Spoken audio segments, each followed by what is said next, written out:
tarde, pessoal. Meu nome é Irã, eu estou falando aqui de Palmas. Acredito que seja, se não, a cidade mais quente do nosso país, está entre as 3 mais quentes, né?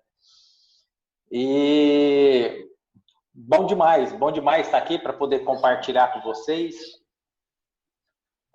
acerca de um tema que eu tenho estudado bastante. Tenho estudado bastante os fenômenos da ansiedade, né, tanto em crianças, adolescentes, quanto adultos, os transtornos que permeiam a ansiedade, e também tenho estudado bastante isso no meu doutorado. A minha tese de doutorado está caminhando para avaliações e tipos de intervenções, né, em pessoas que apresentam esse comportamento problema. Sou professor aqui, né, na universidade, na graduação e na pós-graduação, aqui em Palmas. E em pós-graduações, na realidade, aí, eu tenho rodado vários locais aí, ministrando em pós-graduações também, dentro dessa perspectiva das psicopatologias e, em especial, dentro da análise do comportamento. Tá bem? Bom, como que eu planejei esse momento aqui? A Ana me fez o convite e falou sobre ansiedade de separação. Eu falei assim, não, deixa eu buscar o material aqui que eu tenho para compartilhar com vocês. Como que eu pensei? Eu vou trazer um breve histórico para que a gente possa entender de fato o zeitgeist, né? Assim, o espírito da época que as pessoas estavam vivendo, né, os profissionais, os pesquisadores em si, até que surge, né, o nome da ansiedade de separação. E a partir disso, vão definindo o que é ansiedade de separação. Foram feitas algumas pesquisas acerca do assunto, do tema, e logo depois também propôs aí algumas coisas sobre prevenção de ansiedade de separação e uma maneira pela qual se pode fazer o tratamento. Tudo bem?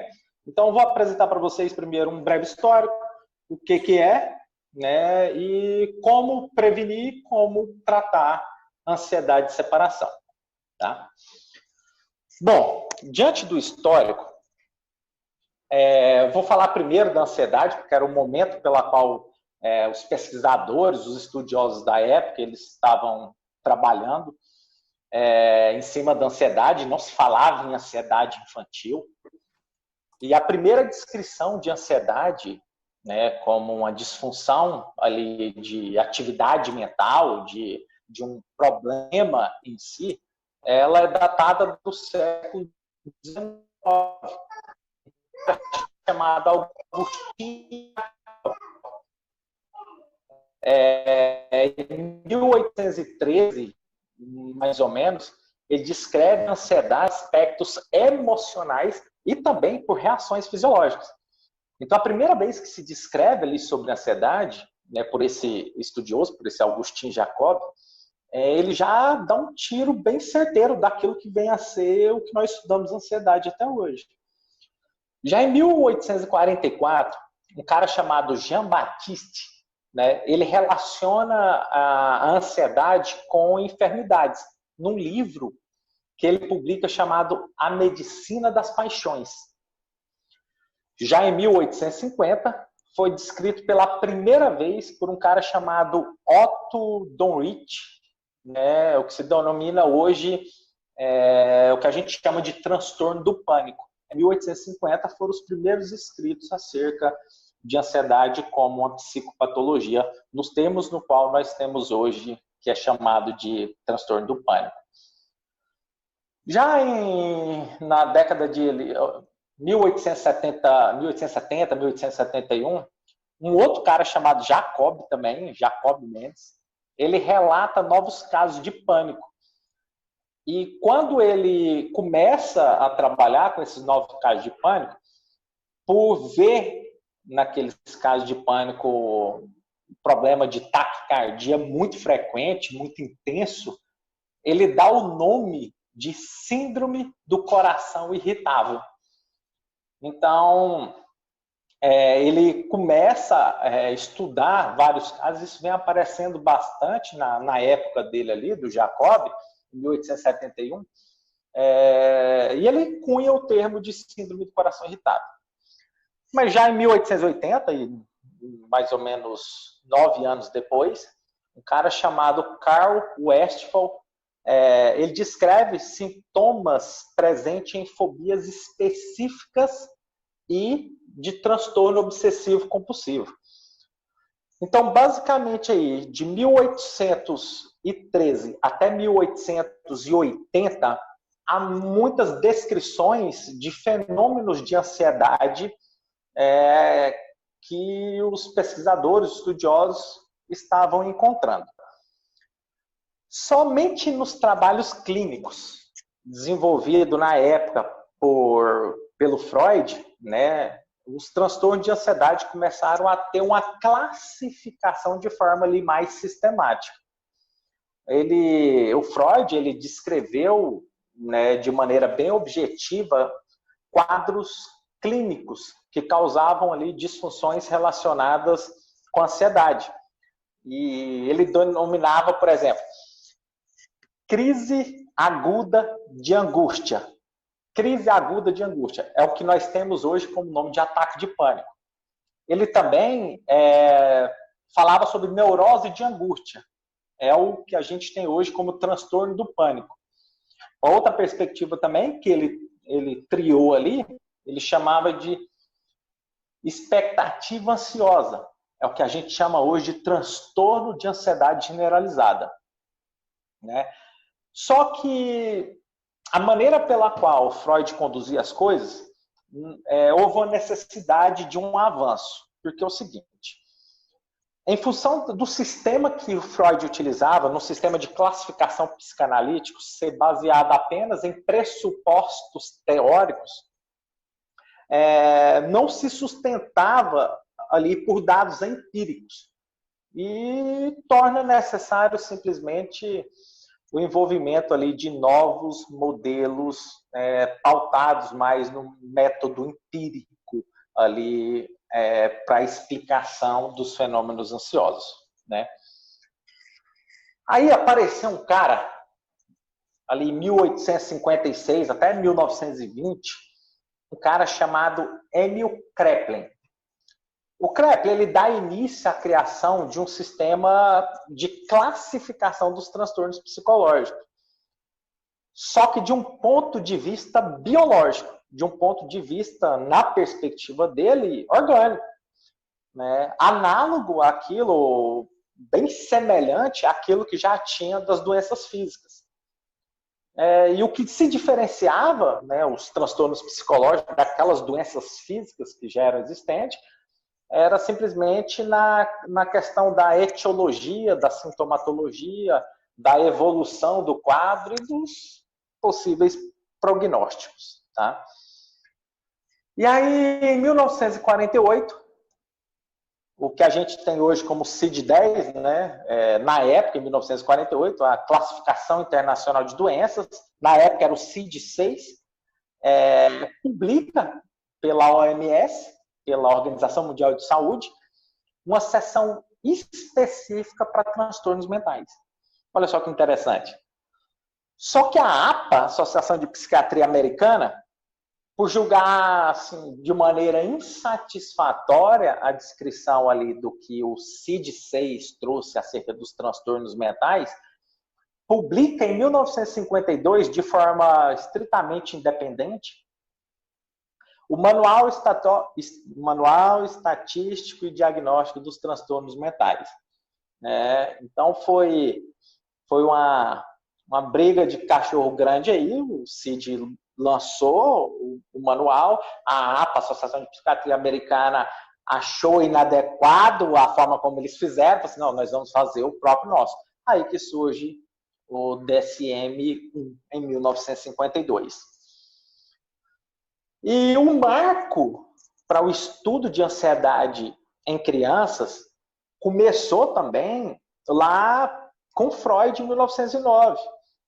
Ele publica o caso do pequeno Hans, um menino de 5 anos, que apresentavam um quadro que ele chamava de neurose fóbica.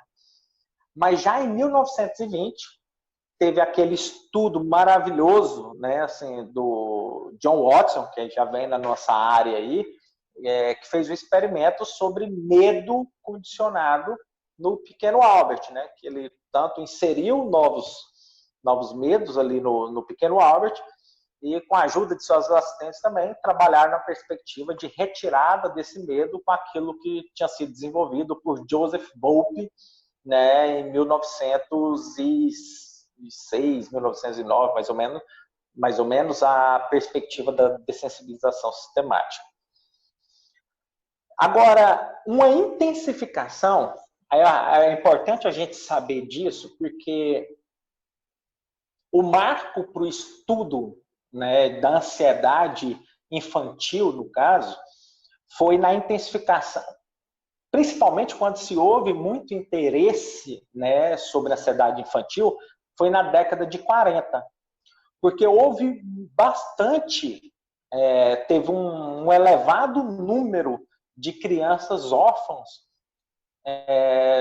resultado da Segunda Guerra Mundial. Nós tivemos muitas crianças órfãs. E isso serviu de motivação para os pesquisadores da época, né, muita motivação para os pesquisadores da época trabalharem em cima dessa perspectiva. E por um longo período, né, assim, as categorias relacionadas à ansiedade, descritas ali conceitualmente, tanto no CID, né, na Classificação Internacional das Doenças, ou no Manual Diagnóstico e Estatístico de Transtornos Mentais, eles estavam descritos apenas à idade adulta. E essa noção difundida ali até então era a de que os medos e as preocupações que ocorriam na infância eram de curso transitório, né? Ou seja, até o momento acreditava-se que aqueles medos, as preocupações na infância eram um curso transitório para que se chegasse na idade adulta a gente ter os diagnósticos que a gente tem hoje. Só que em 1975, a CID, né, a Classificação Internacional de Doenças, o CID-9, ele inclui pela primeira vez, né, uma categoria mais ampla acerca dos transtornos mentais. Né? No caso, ele chama de distúrbios das emoções, que teve um início, distúrbios das emoções, com início na infância, que incluía 2 distúrbios ansiosos. A primeira vez que aparece um olhar de profissionais, de pesquisadores, de pessoas que cuidam ali de crianças, um olhar para as perspectivas de ansiedade na infância. E aí ele traz esses 2 distúrbios, cujo nome era distúrbio de ansiedade excessiva e o distúrbio da sensibilidade, timidez e retração social. 5 anos depois, foi lançado em 1980 o DSM-3. Seguindo a mesma tendência do CID-9, ele apresenta uma nova seção destinada aos transtornos, no caso, os transtornos mentais diagnosticáveis pela primeira vez na infância. Nesta seção específica do DSM-3, é apresentado 3 psicopatologias relacionadas à ansiedade. Eis que surge, então, a ansiedade de separação. Nessas 3 psicopatologias, surge a ansiedade de separação, transtorno de ansiedade de separação, o transtorno de ansiedade excessiva e o transtorno evitativo. Então, somente em 1980 surge o que a gente chama de ansiedade de separação. E aí, o que vem a ser ansiedade de separação?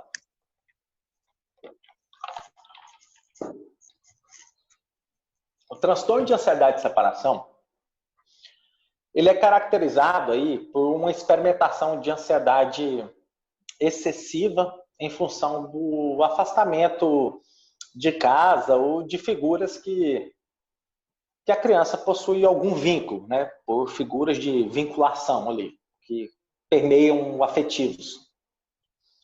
E essa reação emocional exagerada diante do afastamento dos pais também pode fazer parte do funcionamento normal ali de crianças muito pequenas.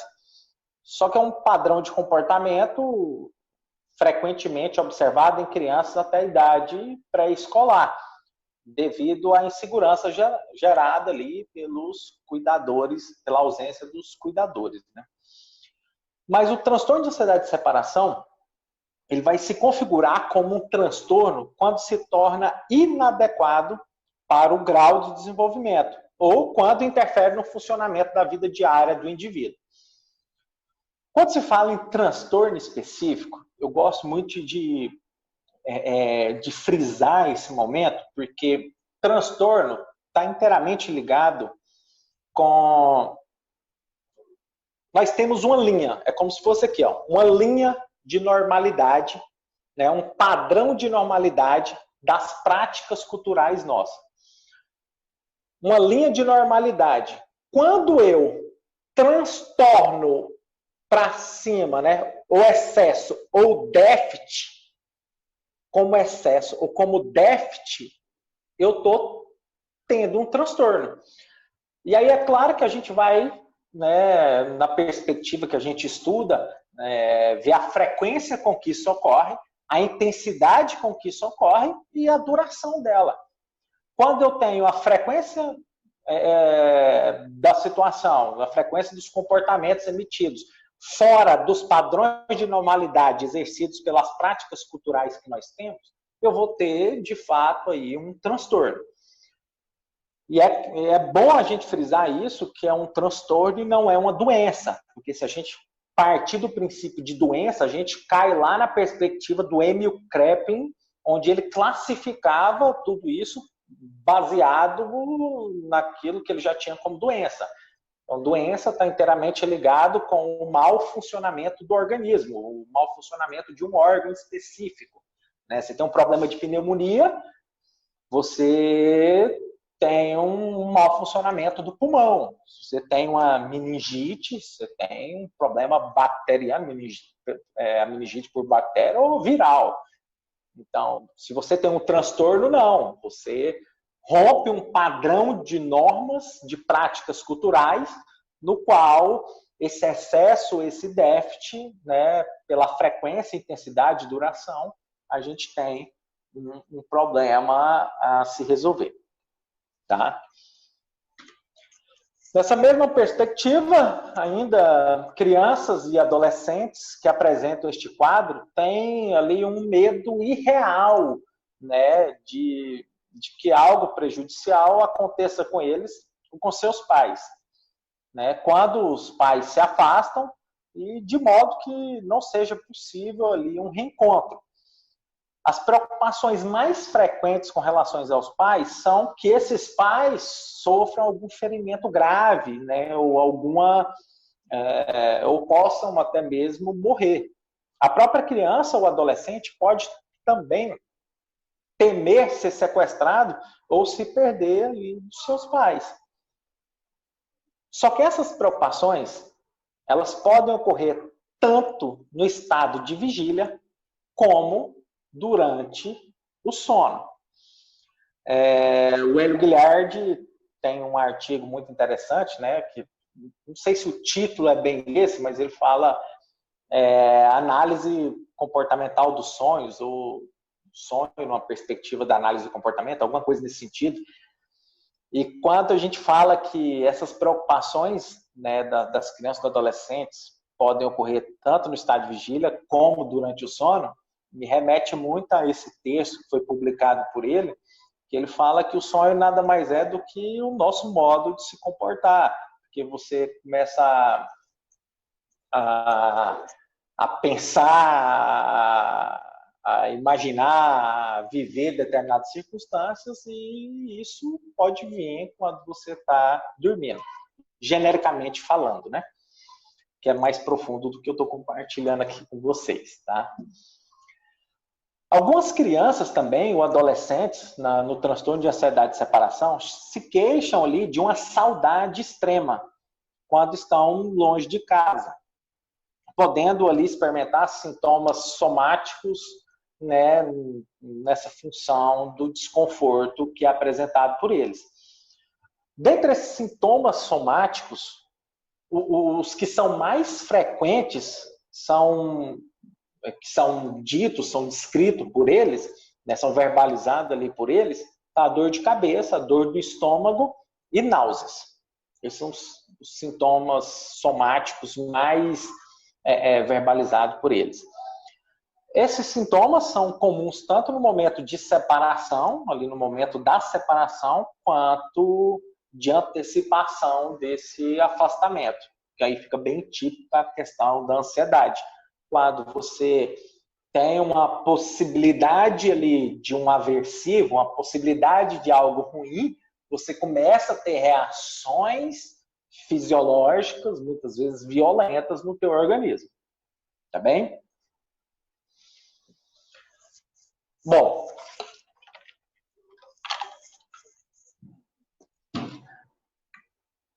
embora esse transtorno de ansiedade de separação possa ocorrer em qualquer idade antes dos 18 anos, existe uma maior frequência desse transtorno da faixa etária que vai ali dos 7 aos 9 anos de idade. Agora, presta atenção nessa pesquisa que foi desenvolvida por Francis e colaboradores na década de 80. Eles pesquisaram e encontraram sobre ansiedade de separação e eles encontraram diferenças, né, significativas na expressão dos sintomas de acordo com a faixa etária. Por exemplo, quando se tem preocupações e pensamentos trágicos sobre os pais, parece estar associado com crianças que estão ali com idade entre 5 e 8 anos. Preocupação e pensamento trágico associado ali, possivelmente, com crianças entre 5 e 8 anos. Agora, quando o padrão comportamental é de protesto, né, ali de acesso à raiva, de falta de concentração e apatia, que eles encontraram também, são mais frequentes em crianças com idade entre 9 e 12 anos. E essas queixas somáticas que eu falei aqui anteriormente com vocês, e a recusa de ir para a escola, são mais comuns em adolescentes. Então, foi bem interessante esses achados dos seus colaboradores acerca da ansiedade de separação. E aí ele fecha esse estudo, ele fecha essa pesquisa, dizendo que não existe distinção ali na expressão destes sintomas entre os gêneros, entre meninos e meninas, quando crianças. O que difere aí na vida adulta, que o gênero feminino, aí as mulheres têm apresentado mais ansiedade, né, uma aparência maior de ansiedade do que, de fato, os homens têm apresentado, tá? Bom, a base de problemas de ansiedade, a base dela é o medo, né? E esse medo, ele aparece e eles podem desaparecer também. Da mesma forma que você aprende a ter medo de algo, você pode desaprender a ter medo de algo. Né? Assim, de modo bem previsível, em determinados momentos,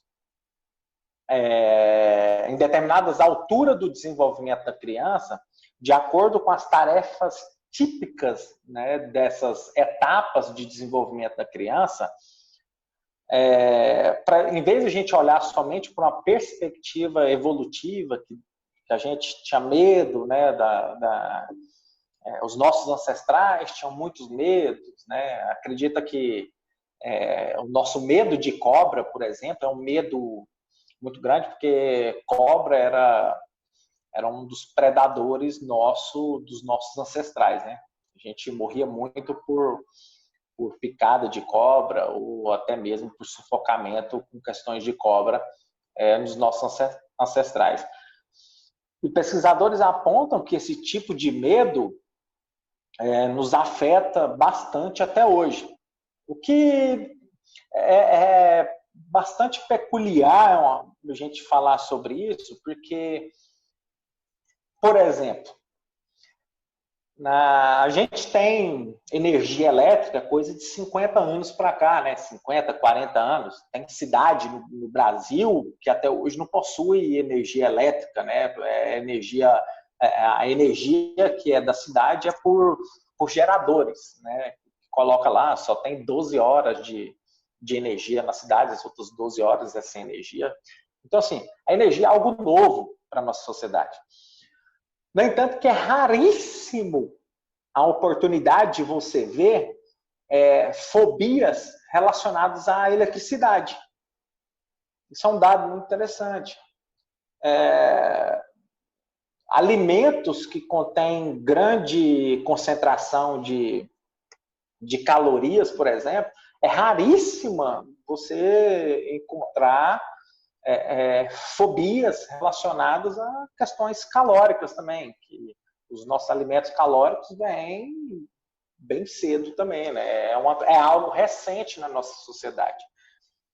Então, os autores aqui, o Menzies, Parker, e Poulton, eles trazem essa perspectiva da gente não olhar somente para, quando a gente vai falar de ansiedade de separação, a gente não olhar somente para a questão evolutiva da situação, mas olhar para uma perspectiva também desenvolvimentista, ou seja, do desenvolvimento da criança no contexto no qual elas estão inseridas.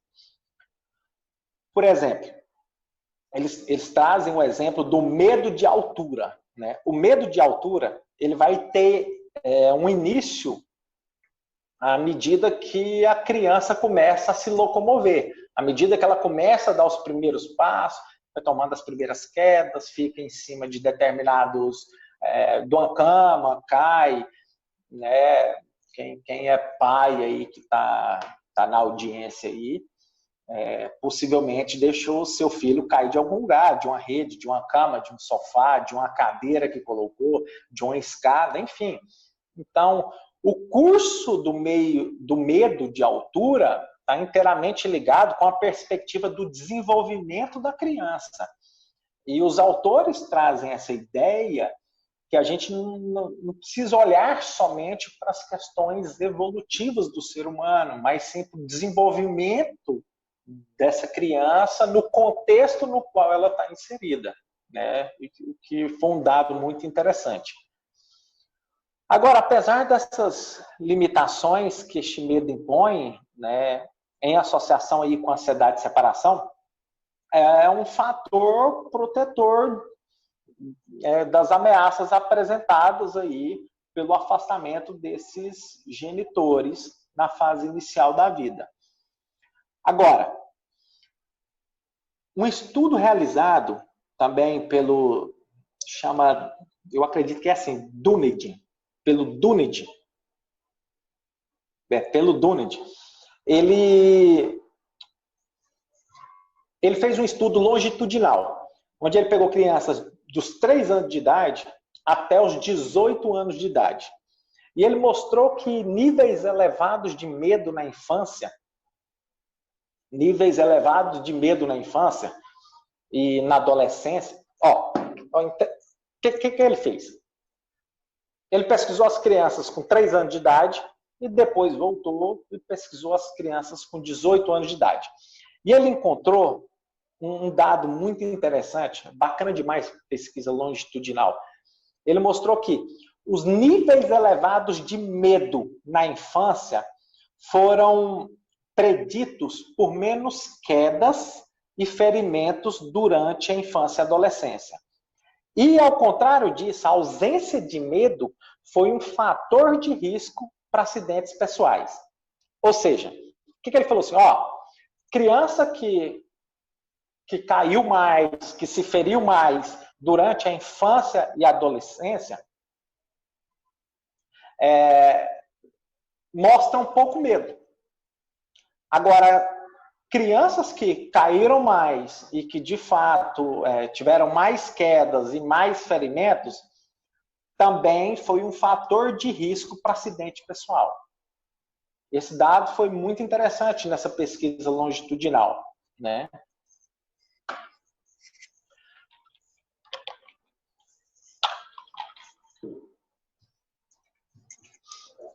Agora, a perspectiva mais aceita atualmente é a de que os transtornos de ansiedade observados na idade adulta podem ter seu início durante a infância e adolescência.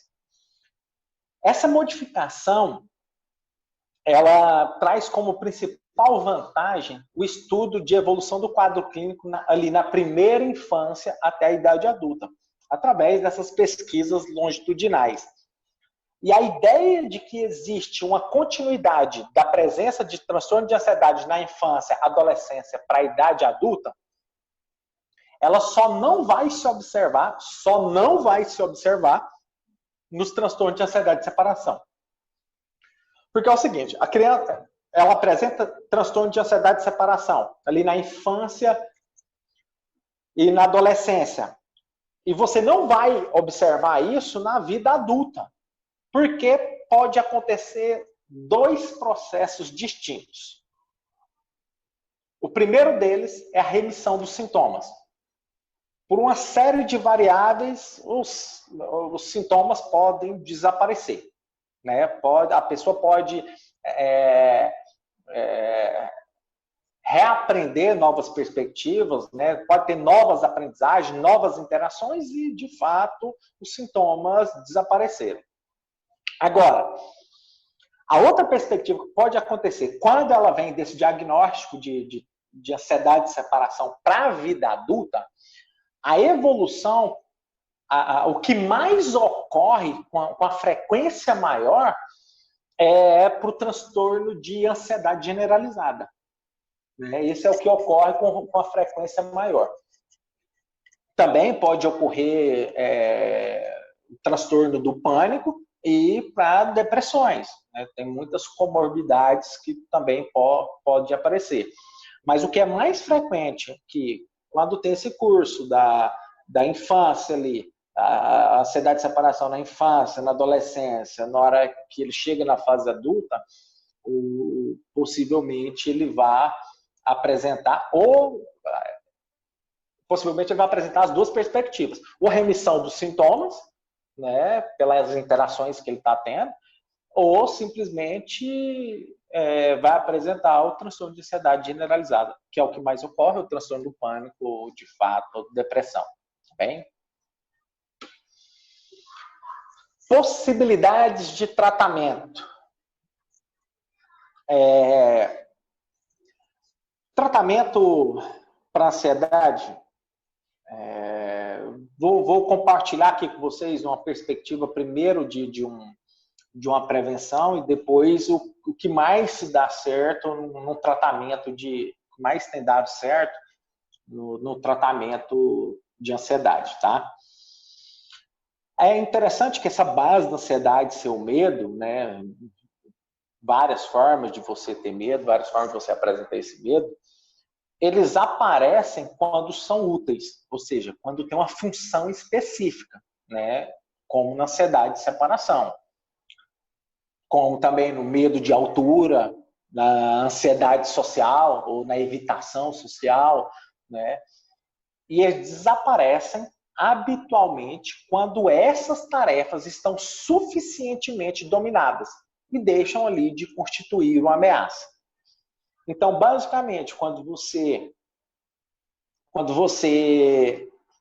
aprende novos repertórios, quando você domina essa nova aprendizagem, isso deixa de constituir uma ameaça.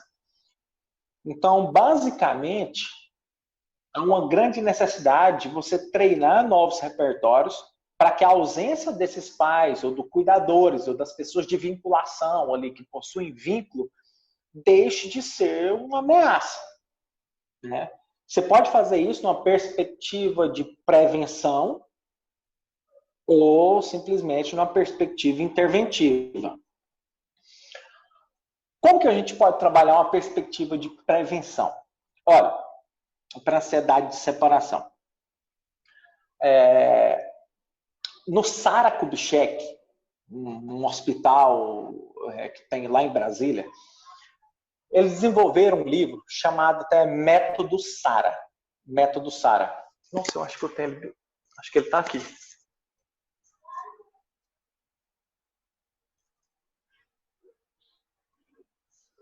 Bom, eu não encontrei ele aqui não, que eu queria mostrar a capa para vocês. Achei. Só um minutinho, deixa eu pegar aqui. Deixa eu quebrar o protocolo aqui rapidão, só para mostrar para vocês aqui.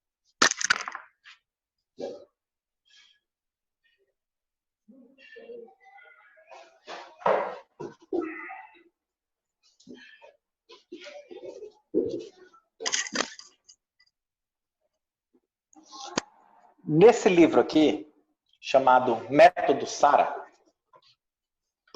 eu usei ele muito quando eu era psicólogo nas APAES. Ele tem uma série de atividades para você ensinar novos repertórios para as crianças.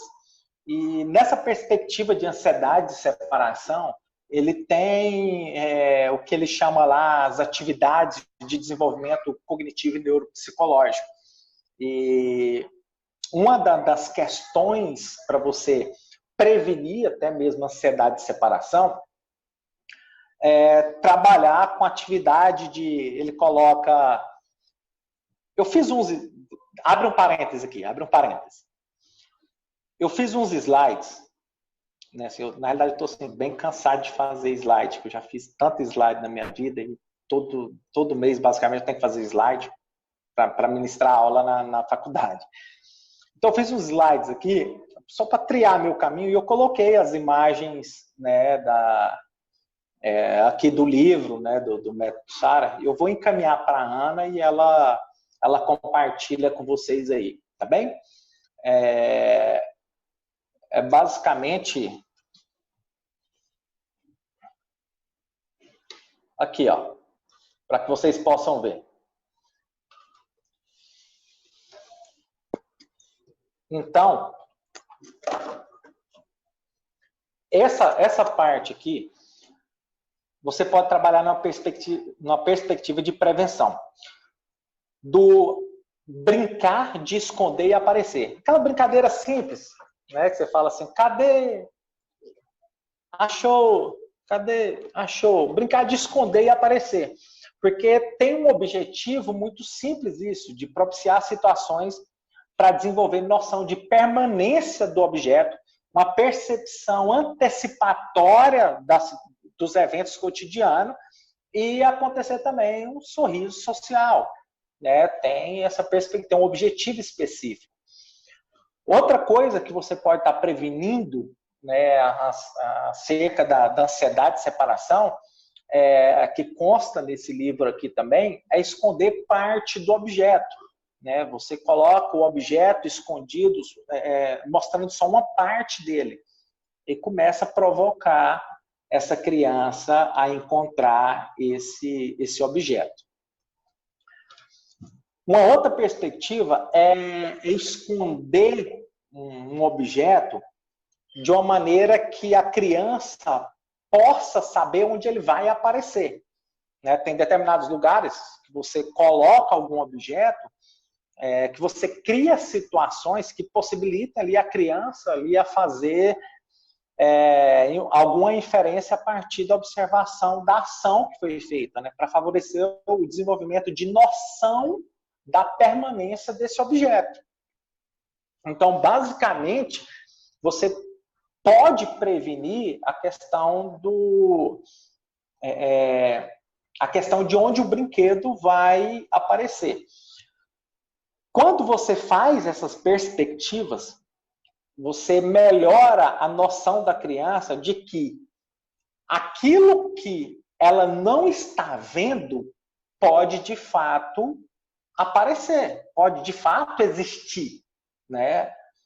Porque o que ocorre na ansiedade de separação é uma preocupação excessiva que aquilo ela nunca mais vai ter. que é uma separação que ela tem a possibilidade dela nunca mais ter. Então, quando você tem esses exercícios de estimulação, você favorece a construção dessas ideias de que aquilo que você pode não estar vendo, né, no momento, mas elas existem, elas podem de fato aparecer. Uma coisa bacana também que se pode fazer para a ansiedade de separação é fazer um treinamento dos pais e colocarem eles em ambientes diferentes. A criança está no quarto, os pais estão na sala, no outro ambiente, e de fato eles começam a ter esse tipo de interação.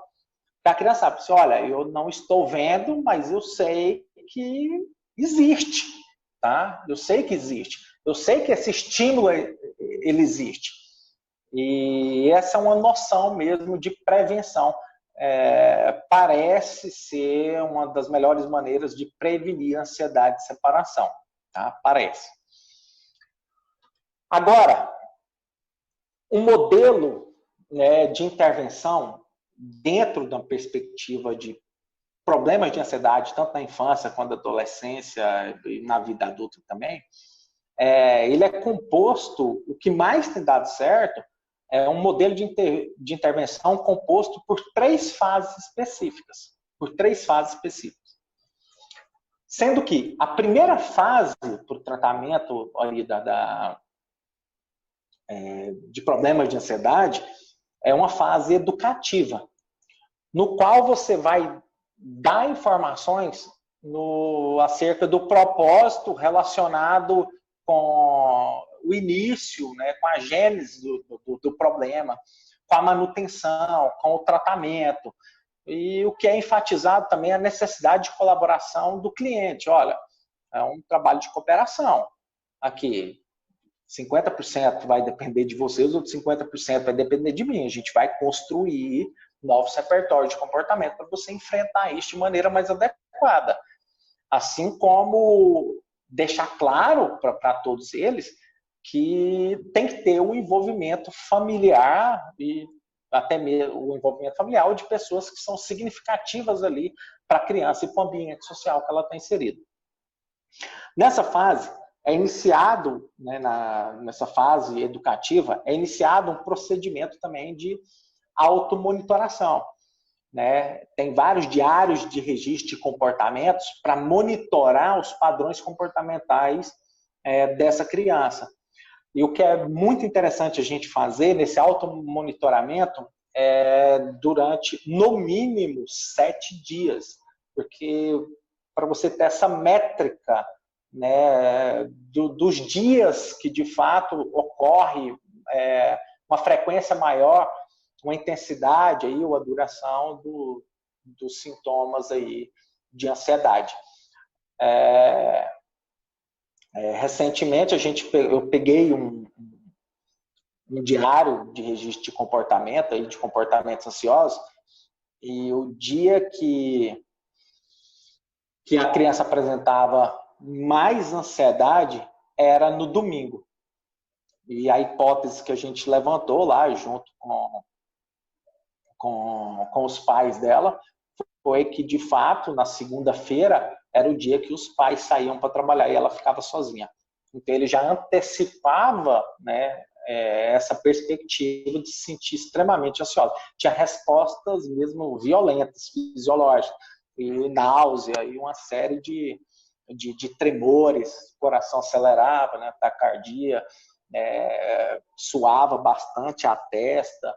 E é interessante esse automonitoramento nesse primeiro para você saber qual é o dia, horário, né, no qual os comportamentos se apresentam mais evidentes.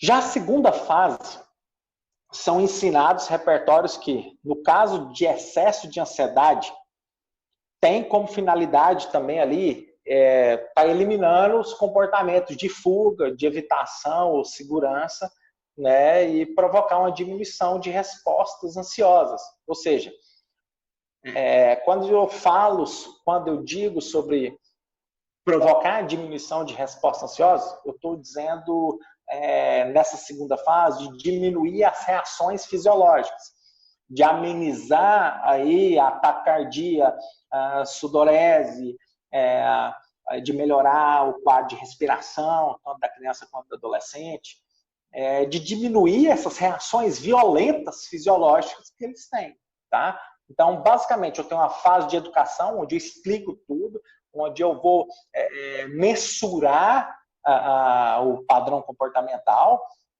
dele, entender qual é o dia que mais se apresenta e buscar fazer intervenção, né, nessa perspectiva.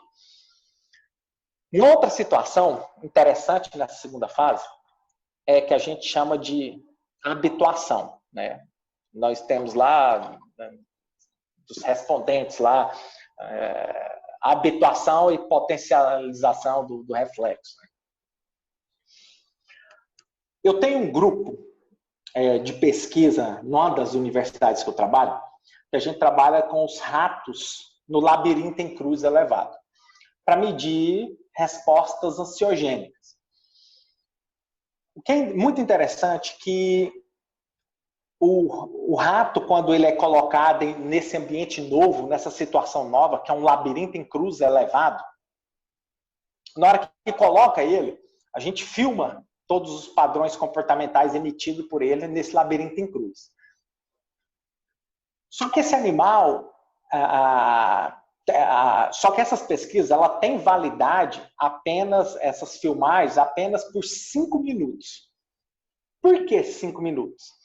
Porque é o tempo de habituação do animal nesse ambiente novo.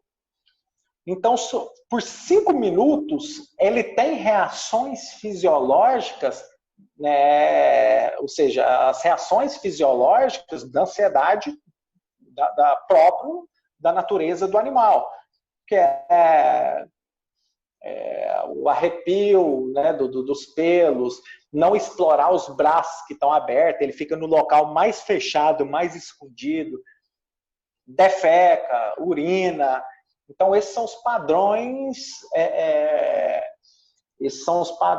de ansiedade ansiogênicos, né, essas reações fisiológicas do animal. Quando a gente coloca lá, só é válido os comportamentos emitidos nos primeiros 5 minutos.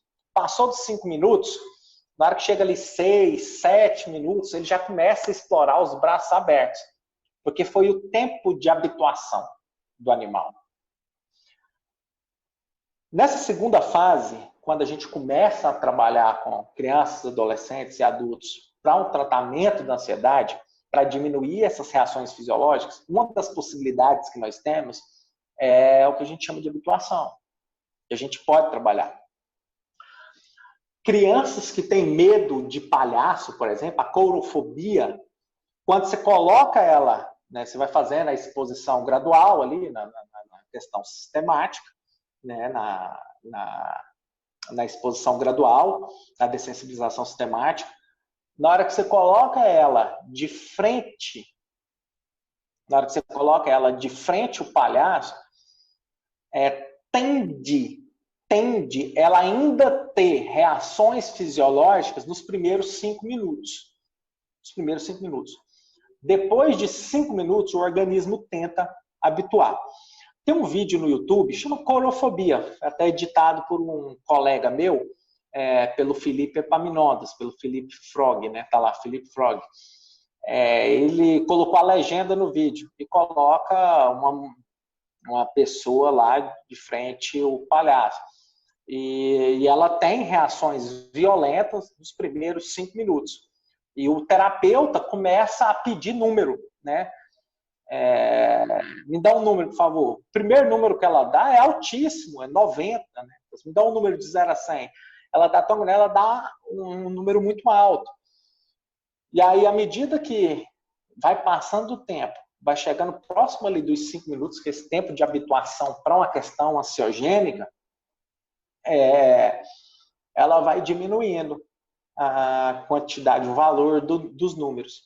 Isso foi um tratamento bem interessante, tá? E por fim, para o tratamento das perspectivas de ansiedade, Após o domínio de todas essas aptidões, de conhecer de fato, de ter conhecimento acerca do que é a ansiedade, né, da automonitoração, ali, dos envolvimentos dos familiares, né, se tem uma coisa que traz paz para a vida da gente, é conhecimento, viu? Conhecimento traz uma paz para a vida da gente, bem bacana. Se tem outra coisa também que traz paz para a vida da gente, chama-se ignorância. Quando você está na ignorância, você fica em paz também, né? Mas vamos lá. Após o domínio de todas essas aptidões aí, de uma fase educativa, de ensinar os novos repertórios, aí, de ensinar questões de técnicas de respiração, né, para aliviar as reações fisiológicas que são violentas na criança, no adolescente e no adulto, você vai, depois do domínio dessas aptidões, você vai para a terceira fase. O que é a terceira fase para uma questão ansiogênica? Você vai para o confronto, né, ali, de modo sistemático, daquilo que te gera menos medo para aquilo que te gera mais medo, né, com as suas situações ansiogênicas. Para diminuir essas respostas ansiosas e aumentar a expectativa ali de autoeficácia, né, de autoeficácia. Agora, o X da questão,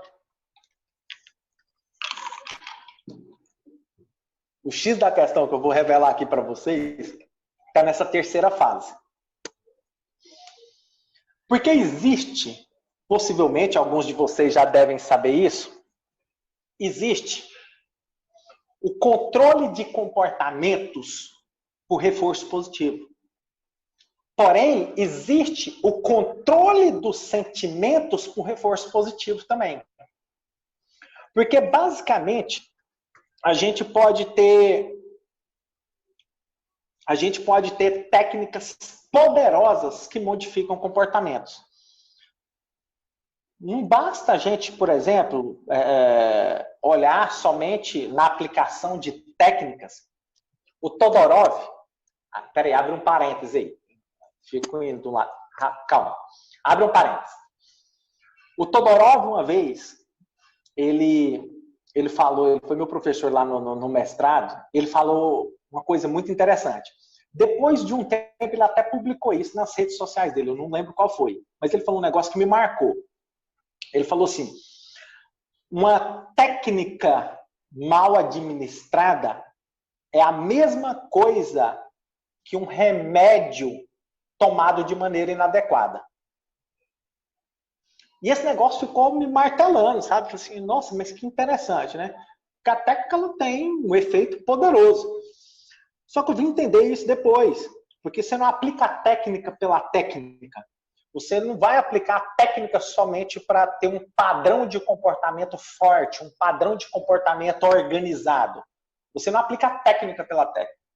Porque na aplicação de técnica, você tem que apresentar o controle de sentimentos pelo reforço positivo.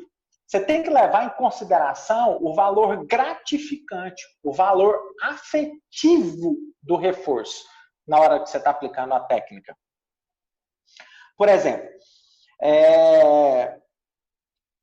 você vai ter, quando você aplica uma técnica, você pode ter pessoas com padrões de comportamentos fortes, até do ponto de vista social, né? Do ponto de vista social ali, você vai ter comportamentos organizados quando você aplica uma técnica. Mas você vai ter pessoas que se comportam bem quando você aplica a técnica. Mas pode ser que elas se comportam bem de maneira infeliz. Porque muitas das vezes, quando nós aplicamos técnicas, nós ensinamos para os pais a aplicarem determinadas técnicas nos seus filhos, a gente não leva em conta o papel gratificante do reforço, o papel afetivo do reforço. O que é muito interessante é que a gente pode ter... Olha, o Hélio Guilhard falou isso, sabe? Assim, e essa frase me marcou muito também, como psicólogo clínico, né, na situação. Ele falou, numa palestra dele lá na BPMC, ele falou que técnicas poderosas modificam o comportamento, mas técnicas poderosas não levam em conta os sentimentos que acompanham esses comportamentos. Isso é muito interessante, porque quando a gente vai aplicar uma técnica, a gente tem que levar em consideração o valor gratificante do reforço. Quando a gente vai, por exemplo, separar a criança do quarto lá, você vai separar ela da cama para ir para o berço, por exemplo. Aí você vai aplicar uma dessensibilização sistemática. Você pega, coloca, né, a criança lá no berço e a criança pula do berço e vem para onde você está. Enfim, quando a criança pula do berço, você não pode ficar lá lutando com ela para que ela fique no berço. Na realidade, a maneira mais adequada quando ela sair do berço é você pegar ela e colocar ela no berço novamente. Só que essa criança ela não vai sair do berço numa perspectiva tranquila. Ah, mamãe, ah, papai, eu vou sair do berço e eu vou aí para onde vocês estão. Não, ela sai, ela começa a chorar, ela começa a ter... Quando se aplica a extinção, o padrão comportamental da criança primeiro piora para depois melhorar, né? Quando eu digo piora, eu estou dizendo que aumenta a frequência para depois voltar para o padrão de normalidade. Então, o padrão comportamental, no primeiro momento, ele se eleva, né, ele fica intenso para depois ele melhorar. Então, você tem que, quando você aplica uma extinção, por exemplo, nessa separação do quarto ali para o berço, quando você coloca a criança no colo, você tem que liberar os reforçadores, tem que ter o valor afetivo do reforçador. Tem que dar beijo, tem que dar carinho, né? Porque você pode aplicar dessensibilização sistemática e a extinção juntos. Você pega e coloca a criança lá no berço, pronto, e fica lá, sem dar atenção social para ela. A criança está aqui, ela está vendo que você está próximo dela, né? E a criança está lá, está chorando, está gritando, ela pula do berço. Você pega ela e coloca de novo. Você pode fazer todo esse procedimento, né? E não dar atenção social para ela. Porém, quando você precisa levar em conta o sentimento que é envolvido quando você aplica essa técnica, né? O papel do sentimento. Que quando você pega ela, você precisa dar beijo, dar carinho, colocar ela no berço novamente. E aí você volta para aquilo que você foi treinado a fazer. Muitas vezes, por exemplo, time out. A gente aplica time out, pega a criança, tira ela do ambiente e coloca lá, né? Qual é o valor do sentimento envolvido na situação? Para umas questões, o valor envolvido. Você pega a criança, coloca ela fora, um tempo fora lá, e aí retorna a criança novamente. Só que qual é o papel? Qual é o papel gratificante? Né? Qual é o valor afetivo, né, envolvido nessa situação? Então, uma questão que a gente precisa se perguntar quando vai aplicar uma técnica, quando vai colocar a pessoa direto na exposição, é como ela se sente depois que a gente aplica a técnica. Quando a gente está aplicando a técnica, tem que ter o caráter afetivo do reforço. Tá? Tem que ter um caráter gratificante do reforço. Para que ela possa se sentir bem. Que aí nós vamos ter padrão de comportamento organizado, padrão de comportamento adequado e a criança e o adolescente se sentindo muito bem e feliz com o novo repertório, com a nova aprendizagem. Tá ok? Bom, o que eu trouxe para vocês foi basicamente essas questões aqui. E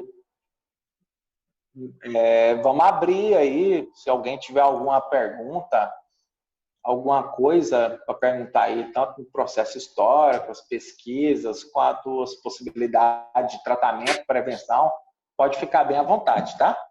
Eu tenho, claro, né? Tá.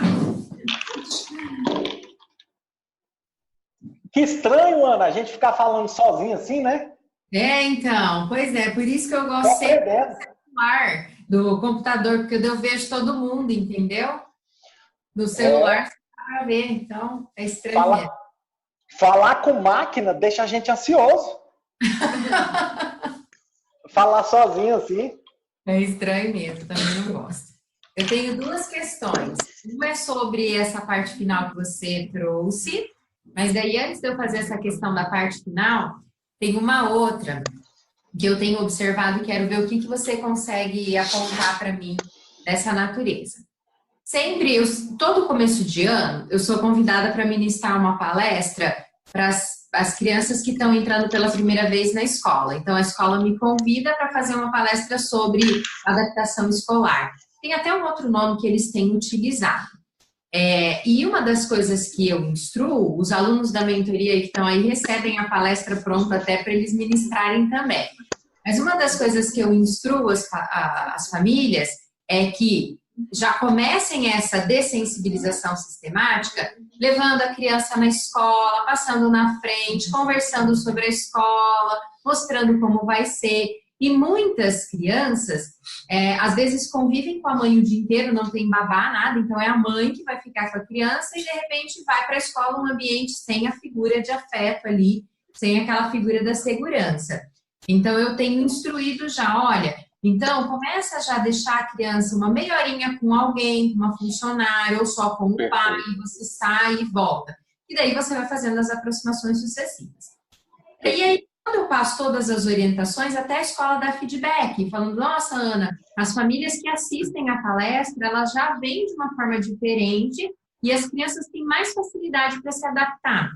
E a escola faz bem o esquema assim. Na primeira semana, os pais vêm e ficam com as crianças 1 hora e meia, depois ela vai aumentando. É bem bacana o processo de adaptação que eles fazem aqui. Show de bola. O que acontece? Eu percebo que as mães que se sentem seguras em relação a todo esse processo de deixar a criança, isso facilita.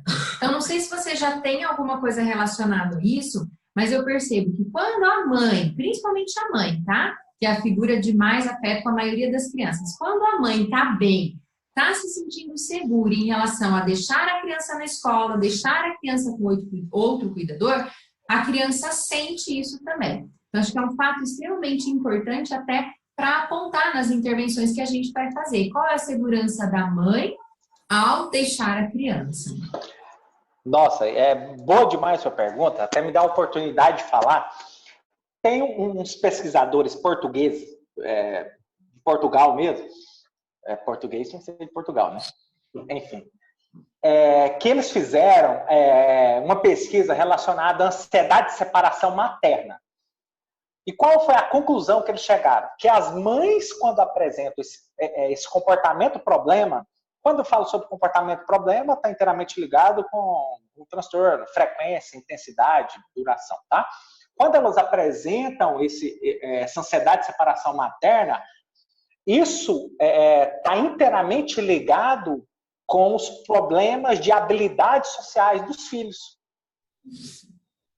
E aí, quando essas mães se sentem extremamente inseguras nessa separação, os filhos tendem a apresentar problemas de habilidades sociais. Um deles, eu não me recordo qual é o mais forte, sabe? O problema de habilidade social apresentado quando as mães apresentam ansiedade de separação materna. Mas são 6, se eu não me engano, são 6 habilidades sociais que ficam extremamente comprometidas quando as mães apresentam esse quadro. Tá? Eu tenho ele no meu computador, porque eu estou no computador do meu filho, que está aqui no escritório, mas eu posso te encaminhar que tem uma descrição muito bacana, um texto muito gostosinho de ler, que apresenta esses déficits dos filhos quando as mães não têm esse repertório, não têm essas habilidades, né, aí. Um deles seria a timidez, o retraimento social? Um déficit? O déficit é de... Eles falam, eles cunham o termo de evitação social, né? Que é o que a gente chama de ansiedade social. Entendi. Legal, hein? Eu quero saber quais são essas. Porque, e aí eu posso até hipotetizar de que a própria mãe que se sente insegura dessa interação de deixar a criança, ela mesma também não tem habilidade de enfrentamento. Né? Ela E aí também... dá um modelo errado. Dá um Exato. modelo inadequado. Exatamente, porque daí o que acontece com elas? Que aquela criança que já aconteceu várias vezes ali na escola, a criança vai, chora, a mãe não dá conta de ver a criança, e aí a mãe pega a criança e tira a criança da escola, e aí volta a ficar em casa. Uma criança de 5 anos, por exemplo, que ela já estaria no período para começar o início da alfabetização. Pois é, encontrei aqui no computador. Chama ansiedade de separação materna e adaptação psicossocial ao pré-escolar. O que a gente está compartilhando aqui? É um artigo? O que é isso? É um artigo científico da Manuela Veríssimo. Você tem ele em PDF depois pra gente? Tem. Vou te encaminhar. Eu tenho ele aqui. Eu acabei de encontrar ele aqui no meu e-mail, enquanto a gente estava falando aqui. Mas vai estar aqui. E tem as habilidades aí fáceis para você dizer para nós? Estou procurando esse negócio aqui. As habilidades. Uhum. Agressão, ansiedade, isolamento social, competências acadêmicas e assertividade. O que se encontra de uma perspectiva uma frequência maior, que traz mais comportamentos problemas, são nas competências sociais, competências acadêmicas é o maior deles, e em terceiro, o problema de assertividade. São esses. Aí tem isolamento social, ansiedade e agressão. Legal. Muito bom. Tá. Deixa eu ver que tem uma pergunta aqui da Cida. Ah, tá. Posso ler aqui, Cida? Tá. Gostaria de indicação de material sobre preocupação e pensamentos trágicos. Você tem alguma coisa, Irã? Olha, eu tenho. Mas na realidade, esse material que eu tenho, ele é cognitivo-comportamental, que tem um livro, acho que é Stoutland. Mas eu tenho, inclusive, eu tenho ele em PDF. Porque se a gente falar em pensamento, não era uma outra... Eu tenho uma outra pergunta para falar, mas pegando aí a deixa da Cida, se a gente pensa assim, os cognitivistas que olham muito mais por esse lado do pensamento. Então, quando você estava falando assim, no confronto, o que veio na minha cabeça, assim, que ficou em dúvida, onde eu coloco, e aí você fala, levar em conta o papel afetivo do reforçador, beleza. E onde eu coloco esses tipos de pensamentos que aparecem? Porque no cognitivo o pensamento está dentro da cadeia ali que a gente observa. E se a gente pensar na análise do comportamento, como que eu levo? Vem concomitante? Peraí, falhou. Leva o papel afetivo do reforço. E aí você falou do pensamento. E aí onde eu coloco dentro da análise, como que eu analiso esses tipos de pensamento? A ação, pensar e a ação. E aí a gente vai ver a forma como ele está agindo. Isso vai vir. O maior problema nosso é acessar o comportamento privado, né? Mas como que a gente acessa o comportamento privado? Pelo comportamento verbal. É buscar ele, provocar ele a verbalizar aquilo que de fato está ali privado, que só ele tem acesso. é provocar ele. Qual é a ação que ele vai ter quando verbaliza? Entendi. Eu acredito que é o único caminho aí. Tá, beleza, entendi. Eu tinha uma outra pergunta, mas eu acho que eu esqueci qual era. Mas já eu lembro. Tá. É um apontamento, na verdade, junto com pergunta. Foi bacana você ter falado sobre a ansiedade de separação do berço. Então, assim, uma das questões que mais recebo na internet é assim, como faço para tirar meu filho da cama? Inclusive, é um dos meus vídeos do YouTube mais acessados, é o que tem mais visualizações. E aí, tá rolando um confronto muito grande com uma psicóloga de Curitiba. Ela tá batendo bastante na tecla dessas consultoras do sono. Então, as consultoras do sono, elas vêm e falam que vai ser o tirar a criança da cama ou a criança dormir a noite inteira de forma afetiva.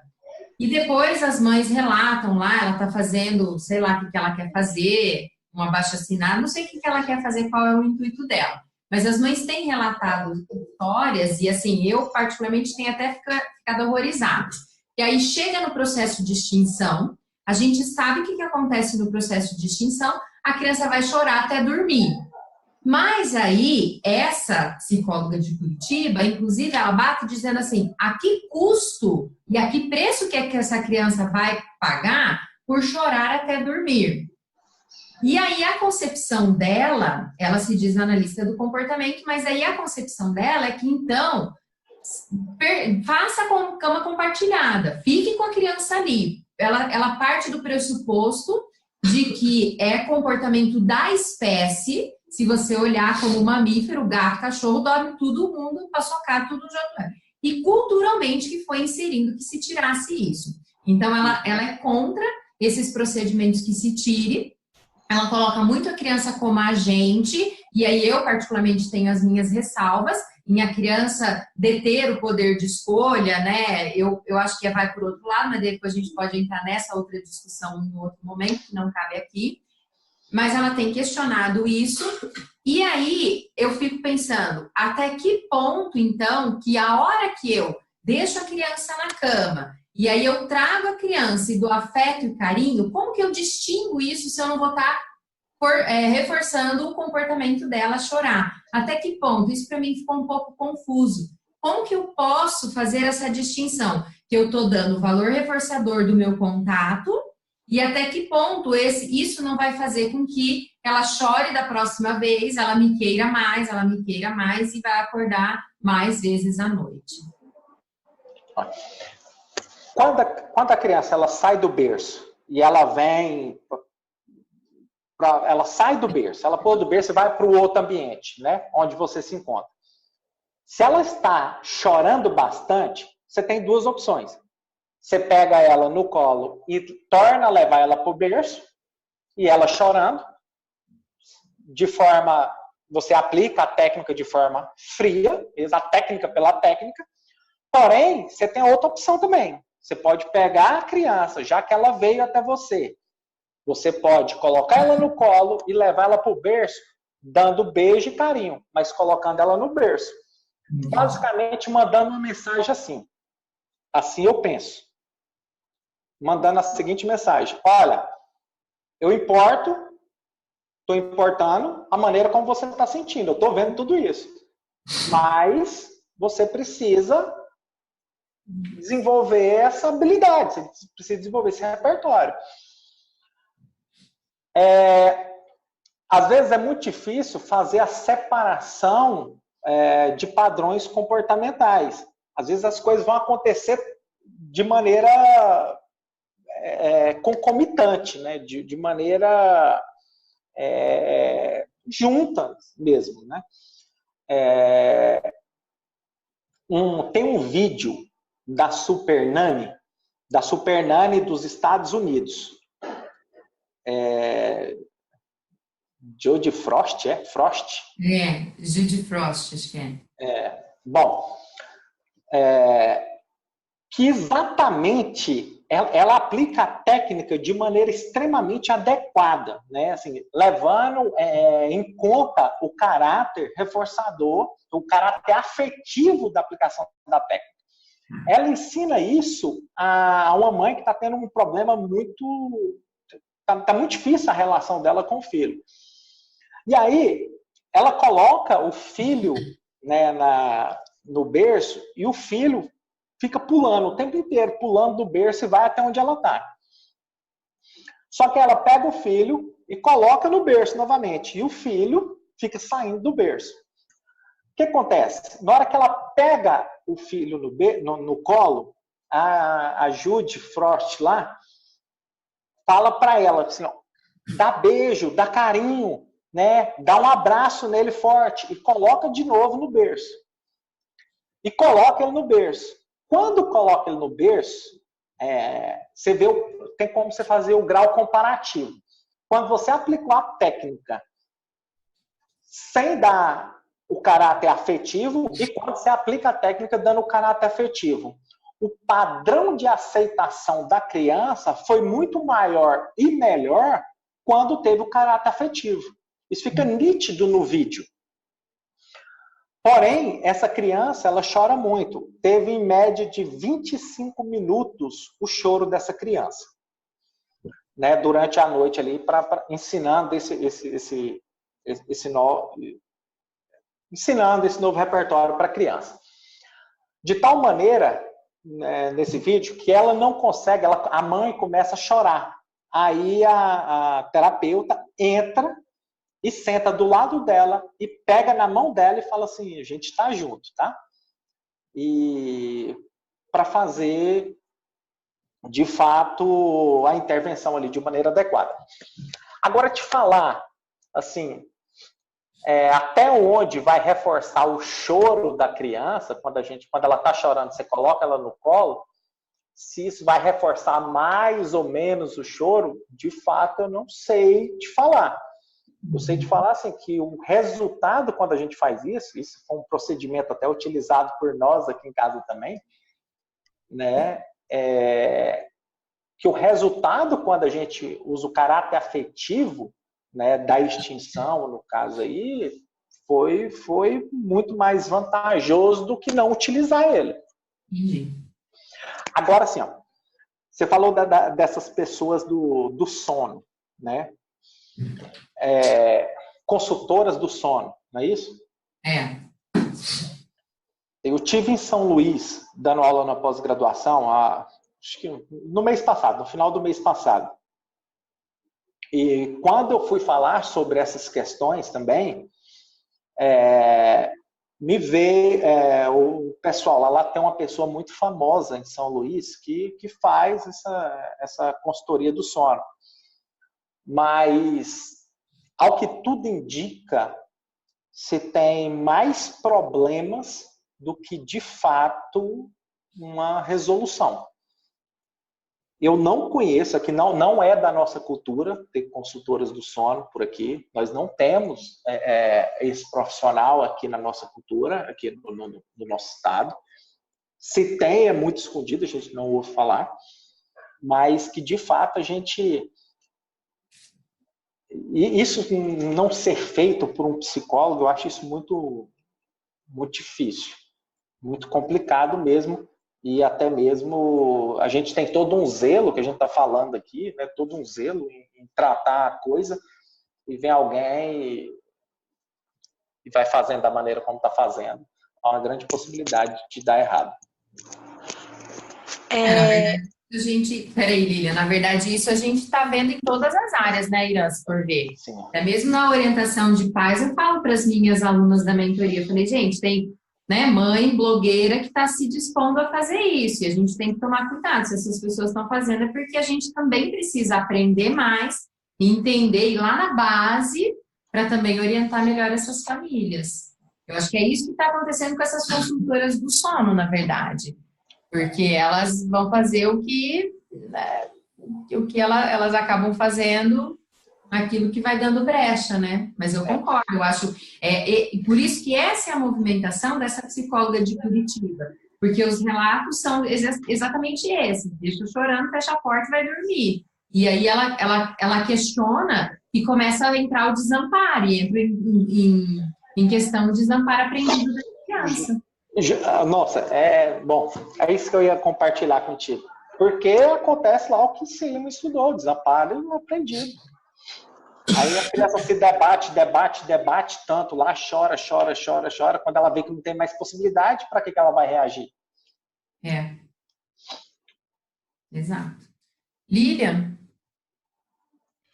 Ana, vocês estão colocando aí a respeito da outra psicóloga, né? E ao meu ver, pode ser que a gente sempre leva em consideração que sentimentos negativos, eles são tão necessários quanto os positivos, correto? E aí eu observo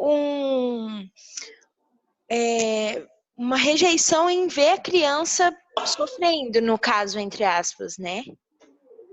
Então, assim, o que ela se entende pelo choro? Porque o choro é uma manifestação da criança, né? Ela não estaria negando um sentimento ruim, se posicionando dessa forma?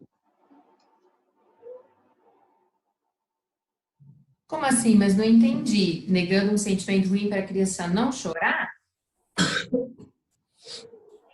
Porque ela não questionou o choro quando a gente retorna a criança ao berço? Não, acho que o que ela questiona é isso que a gente acabou de falar, no sentido de não ter o afeto, que o Irã estava orientando, de não ter o afeto, e a criança entra numa situação de desamparo por estar sozinha lá. Entendi.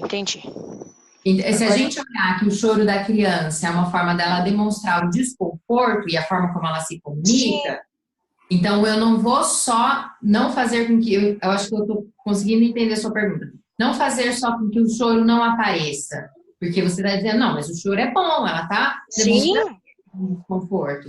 Beleza, mas o que eles questionam é colocar o processo de extinção, porque querendo ou não, quando a consultora fala para voltar a criança para o berço e deixar a criança sozinha lá, ela está entrando a criança num processo de extinção. Só que daí entra naquilo que o Irã falou, extinção, só que sem a demonstração de afeto e esse cuidado, não é? É que é mais ou menos isso que eu entendi? Cortou um pouco aqui a hora que eu... Só o final. Então, que aquilo que o Irã falou, que quando usa a técnica, mas não levando em consideração o valor afetivo daquilo que você está colocando. Então, quando ela questiona as consultoras deixarem a criança chorar, se você for pensar na linha de raciocínio dela, no processo de extinção, sem atenção social, ela está certa, ela está colocando em extinção. Só que o que está sendo questionável, que o Irã falou e trouxe a perspectiva, é o afeto, então, mesmo dentro desse processo de extinção. Sim. Eu entendi que ela estaria questionando, ela estaria incomodada com o choro apenas. Que a criança, que a criança não estava correto deixar a criança sofrer, entre aspas. Mas agora eu entendi. Não, mas ela também questiona isso, não está certo deixar a criança em tamanho desamparo, sendo que é uma criança muito pequena e que ainda precisa desse afeto, igual ele falou, de pegar a criança, beijar, abraçar, e daí ela entendendo o processo de extinção nu e cru, ela vai deixar a criança em desamparo. Sim, mas eu entendi agora. Ficou mais claro. Então, mas daí é isso que eu questionei o Irã, falei, mas até onde eu vou estar reforçando? Você vê a mesma dúvida que eu. Exatamente. É risco e benefício também, né? Quando a pessoa vai tomar um medicamento, por exemplo, a grávida vai tomar um medicamento, você não analisa ele por risco e benefício, tem mais benefício do que risco?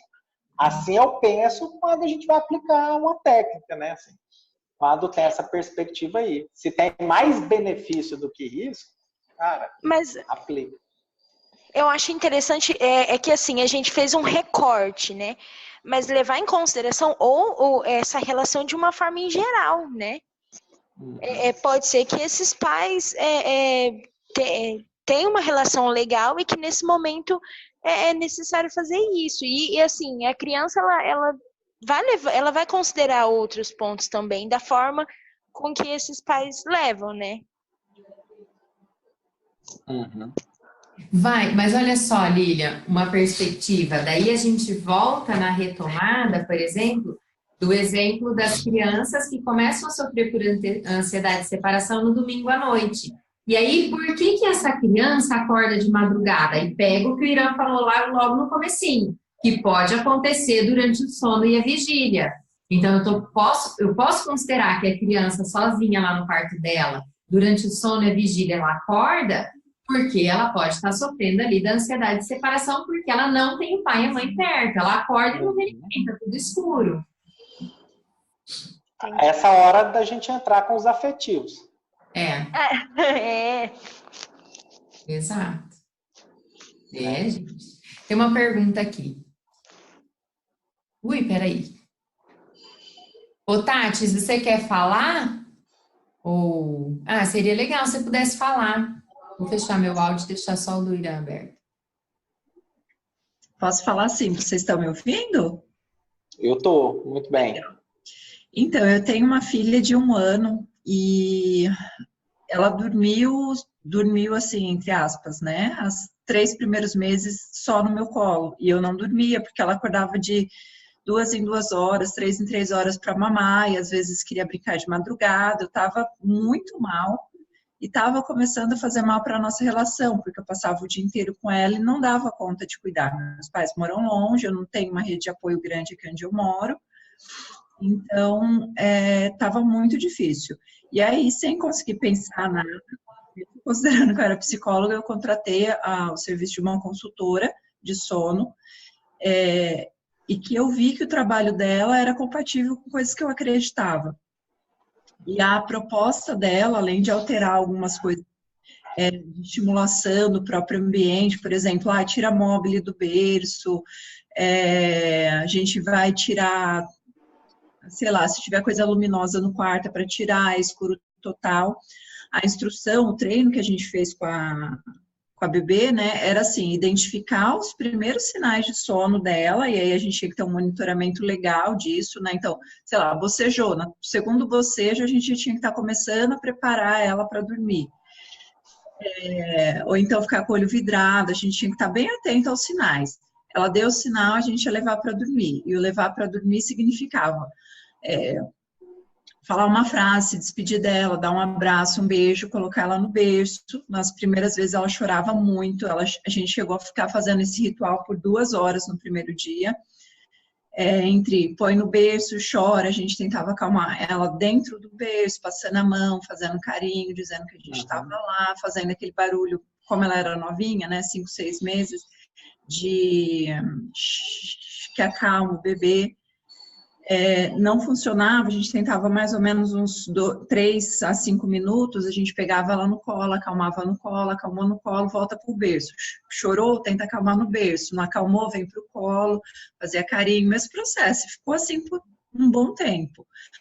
Foi só na 4ª semana, era uma consultoria assim, que ela tinha pedido pra gente fazer isso e continuar esse treino por 1 mês, né? Foi só quando estava fechando a 4ª semana, completando em quase 1 mês, começou a dar resultado de eu acordar na manhã seguinte e ela tinha dormido. Eu nem acreditei que eu tinha dormido uma noite inteira. Mas hoje ela tem 1 ano, então faz mais de 6 meses, né, que a gente contratou esse serviço e ela continua acordando. E ela nunca fica sozinha no quarto. A gente sempre, ela chorou, alguém vai atender. Independente do horário, hoje, por exemplo, ela acordou 5h20, eu fiquei com preguiça de ficar fazendo processo lá no berço dela, porque tá difícil ficar segurando ela no colo, que hoje ela tá grande já. Eu levei ela para minha cama, ela não quis mais dormir, 5h20 a gente levantou. Entendi. Como é que você chama? Tatiane. Ô, Tatiana. Tatiana, me parece, essa forma como foi conduzida, me parece mais assertiva, né? eu amo isso, sabe assim, preparar o ambiente para as coisas acontecerem, sabe? Às vezes a gente, são coisas simples, por exemplo, para dormir. Aqui no nosso estado ele é muito quente. Ele é muito quente, porém, essa época do ano fica muito seco. Quando eu morava em Goiânia também era assim, muito seco essa época do ano. Então a gente tem o hábito de utilizar, fugiu o nome aqui, aquele fumacezinho, o vaporizado. Fugiu o nome aqui. Aquele fumacezinho, enfim. É o umidificador. O umidificador. Obrigado. Tu demorou muito me ajudar, tinha que ajudar mais rápido. Então é o seguinte, você quando vai dormir, você não chega para dormir e liga o umidificador. Você liga ele antes, para quando você for dormir, o ambiente está agradável. Então assim, eu gosto muito dessa perspectiva sempre. Você prepara o ambiente para as coisas acontecerem. O nosso organismo, ele responde muito bem, o nosso corpo responde muito bem quando o ambiente está preparado. Então, me parece que a forma pela qual você está compartilhando aí foi bem pertinente, que eu amo isso, quando você prepara o ambiente para as coisas acontecerem. Eu falo que a responsabilidade muitas vezes está em nós. Sabe? Eu conversando anteontem com alguns empresários aqui, e eles falam assim, cara, meu ambiente de trabalho ele tá horrível, sabe? Assim, eu chego lá, eu me sinto muito mal. Assim, o que nesse ambiente ele tem de agradável para você? Eu falei assim, nada. Eu falei assim, então pronto, vai lá e cria um ambiente agradável para você trabalhar. Você gosta da mesa como? É do jeito que tá? Não, então vira ela, faz outras coisas. Então, assim, prepara o ambiente para que você se sinta bem nele. Muitas vezes nós precisamos criar circunstâncias para que a gente se sinta bem. Se não tem, a gente cria. Tem uma perspectiva de inafetividade, a gente cria o afeto, a gente dá afeto. Não tem abraço, a gente abraça. Não tem beijo e carinho, a gente beija e dá carinho. Então a gente não tem que ficar reclamando das coisas, a gente pode criar um ambiente no qual as coisas possam ser reforçadoras para a gente, né? Então, assim, se está embaraçado, você falou assim, não tinha uma rede de apoio tão adequada, né? Tava as coisas meio embaraçadas, você foi lá e desembaraçou. Então, eu penso que a gente tem que ter esse padrão de ação, sabe? Assim, organizar o ambiente para que fique mais agradável, mais apetitoso para a gente, tá? Legal, acho que foi bacana a Tati compartilhar isso, né? Até mesmo para a gente ver sobre várias perspectivas, levando em consideração essa perspectiva que daí eu acho que vem o exemplo do que o Irã falou. Se é com afeto, então tinha o afeto, tinha o pegar, tinha beijo, mas volta pro berço, né? Dormiu, volta pro berço. E aí é muito interessante, aí olhando aqui uma perspectiva até da nossa proposta do grupo de estudos. Uma das dificuldades que a maioria dos terapeutas tem ao orientar as famílias é essa consistência. A gente sabe, muito embora eu acredito que as crianças aprendam muito rápido, a gente sabe que leva um tempo até você mudar o repertório, o padrão comportamental. E às vezes os pais, eles não têm essa paciência de esperar. Então, até mesmo quando você traz, Irã, a terceira perspectiva, que é o confronto, então você faz a perspectiva educativa da ansiedade, da habituação, reações emocionais e vai para o confronto, que eu acredito que seja uma das partes mais difíceis, vai fazer com que diminua as reações é exatamente a consistência e o ficar ali e o fazer. Então, olha, ela relatou, depois de 4 semanas fazendo a mesma coisa, o mesmo procedimento, é que aí a criança deslanchou. Então, aí depende muito é o que a gente vivencia na psicoterapia infantil, na orientação de pais. Muitas vezes não se tem o tempo suficiente para que a gente precisa daquelas mudanças e para de ser feito antes, né? Perfeito. Legal. Perfeito. Natália, foi difícil convencer meu marido a permanecer no treino. porque choro de criança incomoda, né, gente? Acho que esse é o grande lance também que a gente tem que avaliar. Mesmo as mães, se a gente falar da ansiedade de separação, da mãe deixar a criança na escola e ir embora trabalhar, o choro dói da criança. Você está falando, ela está sofrendo, né? Ela está demonstrando ali que algo está ruim. Então é difícil mesmo, que o choro incomoda. Mas incomoda muito mais um transtorno, viu? Sim, com certeza, com certeza. Com certeza. Olha, eu acho bacana demais esse grupo de vocês de psicopatologia infantil, sabe?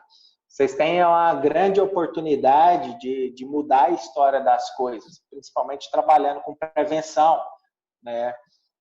Com esse público de vocês aí, que a gente vai ter, de fato, um mundo melhor na perspectiva emocional das pessoas. Porque a grande dificuldade é se fazer prevenção das psicopatologias. Hoje basicamente, a gente tem tratamento para todas as psicopatologias e um tratamento eficaz, e em todas as abordagens nós temos tratamento eficaz. Então, a gente está bem municiado quanto a fazer tratamento das psicopatologias. Mas o que a gente, de fato, está em déficit é em fazer a prevenção das psicopatologias. E a melhor forma de fazer prevenção é esse público, é isso que vocês estão fazendo aí, sabe? É um grupo de estudo de psicopatologia, atendendo esse público para evitar transtornos, né, nesse curso aí para a vida adulta. Uma coisa excepcional para tratamento também das psicopatologias é quando você descreve a contingência tal como ela ocorre. Criança vai tirar uma maneira de prevenir uma psicopatologia, uma fobia específica do tipo sangue, injeção e ferimentos. A criança vai tirar sangue, os pais, a comunidade que a criança está inserida, a nossa comunidade em si, por exemplo, fala que não, é só um beliscãozinho, não dói nada, vai ser rapidinho. Mentira, rapaz, aquele trem dói demais, dói na gente, né? Enfim, como é que não vai doer numa criança? E o importante tudo aquilo que é novo gera determinadas expectativas. Então, uma coisa maravilhosa a se fazer para prevenir é descrever a contingência antes, tal como ela vai ocorrer.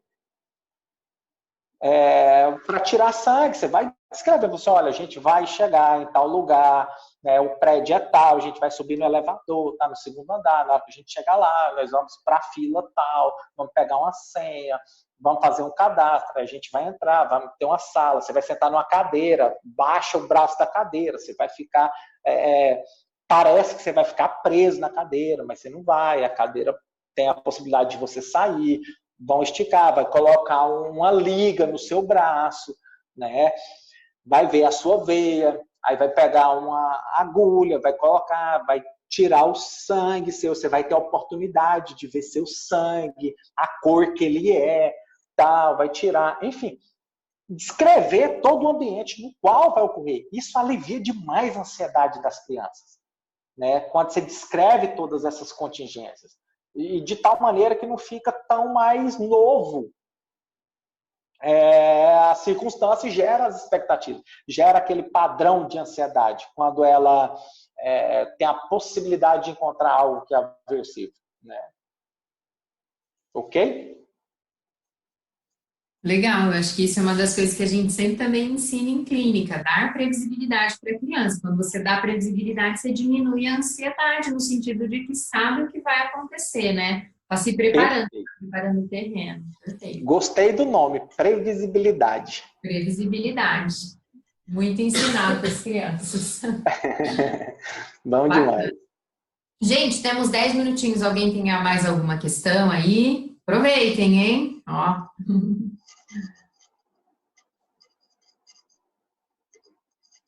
Não, nada? Ah lá, Tati, vai lá, abre seu áudio. O Irã falou e mensuração de comportamento. Eu entendi que ele estava falando sobre a criança conseguir fazer esse automonitoramento, né? Eu só fiquei em dúvida porque, por exemplo, a ansiedade de separação, a incidência maior está entre 7 e 9 anos. E com 7 anos a criança está começando, né, a ser alfabetizada. Então eu fiquei em dúvida qual que seria a melhor maneira, né, da gente pensar nesse automonitoramento das crianças.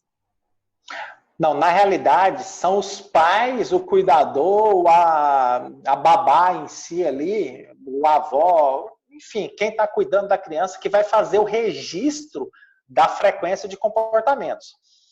Porque a criança, ela não consegue. Na maioria das vezes, não. A criança de 10 anos e em diante, ela já consegue fazer o registro, né, desses padrões comportamentais. E porque, assim, a gente precisa fazer isso. Porque, ó, quando você tem uma febre, o que você utiliza para medir a febre? Termômetro, não é isso? Na perspectiva da ansiedade, nós não temos um ansiômetro, por exemplo. O que a gente tem é a frequência com que o comportamento ocorre. Então, à medida que a gente vai tendo essa frequência, está registrada, isso favorece a gente a buscar intervenção no dia, no horário, no ambiente que a criança está inserida, né? Mas tende a ser o cuidador que faz. Normalmente, quem faz são os pais, né? Os pais que estão diretamente ligados ali com a criança no dia a dia.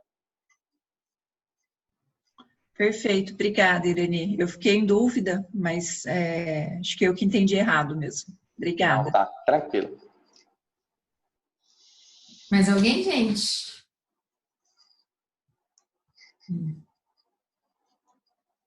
Eu tenho. Vai lá, Cíntia. A minha dúvida era a mesma da Tati, na disposição que a gente coloca essa rotina para a criança. Normalmente a gente coloca o item, né? Então eu costumo fazer isso. Então eu coloco o item, então coloco algumas estrelinhas na segunda, na terça, na quarta, que ele conseguiu desempenhar aquele comportamento durante todos os dias. Então a gente escolheria um item ligado a esse tipo de comportamento, né, ligado ao transtorno de separação, à ansiedade de separação. Então a gente escolheria itens e colocaria nesse sentido mesmo, se está desempenhando durante todos os dias, ou teria uma forma diferente de separar, mais detalhada, né? Não. Nessa primeira fala, isso aí é quando a gente já está fazendo a intervenção, de fato. Lá na aplicação da técnica, tudo, a gente já tem os dados. Nessa fase educativa que você está aplicando, é uma fase também de coleta de dados, né? Então, assim, você primeiro precisa ter os dados. Se você tem os dados já, fica perfeito você fazer da maneira como você está falando, porque você já tem os itens que precisam ser avaliados e buscar a intervenção e, de fato, saber se está sendo cumprido ou não, né? Quando você tem os itens já, perfeito, quando já foi feito lá na coleta de dados. Quando você não tem, você precisa deixar a folha de diário de registro de comportamento para os pais estarem anotando. Tem vários livros nossos, né, assim, eu já tenho um banco de dados grande acerca desse assunto, que eu tenho já todos os diários de registro de comportamento no Asta. Ou então, o final tende a vir no final das teses de doutorado, das dissertações de mestrado ou dos livros, vários diários de registros para você fazer essa mensuração, né, esse monitoramento. E aí depois, como fala a minha orientadora, né, depois que a gente está com os dados na mão, a gente faz miséria com eles.